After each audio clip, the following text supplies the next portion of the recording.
வெறும் 2 teaspoon oil போதும் இந்த ஈஸியான ஹெல்த்தி கருப்பு சுண்டல் கட்லட் பண்ணுறதுக்கு. பெஸ்ட்டான ஸ்நாக் ரெசிபி தேடிட்டு இருக்கீங்கன்னா இதை ட்ரை பண்ணி பாருங்கள். கருப்பு சுண்டலை ஓவர் நைட் ஊற வச்சு எடுத்துக்கலாம். இதை ஒரு குக்கரில் மாற்றிட்டு இது கூட ஒரு பெரிய உருளைக்கிழங்கை 2ஆக கட் பண்ணி சேர்த்து 4லேருந்து 5 விசில் வச்சு எடுத்துக்கலாம். வேக வச்ச சுண்டலை தண்ணி இல்லாமல் மிக்சியில் மாற்றிட்டு ஒரு பச்சை மிளகா 2 பல் பூண்டு சேர்த்து பல்ஸ் மோடில் அரைச்சி எடுத்துக்கலாம்.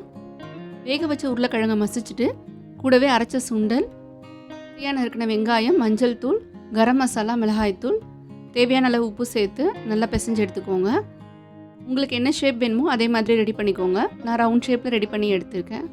ரெடி பண்ணி வச்சுருக்க பீசஸ்லாம் ஒரு அடிகனமான பேனில் 2 டீஸ்பூன் ஆயில் சேர்த்து ஒன்றா வச்சு 2 பக்கமும் நல்ல கலர் மாறுற வரைக்கும் ஃப்ரை பண்ணி எடுத்திங்கன்னா சூப்பரான ஹெல்த்தி ஸ்நாக் ரெசிபி ரெடி.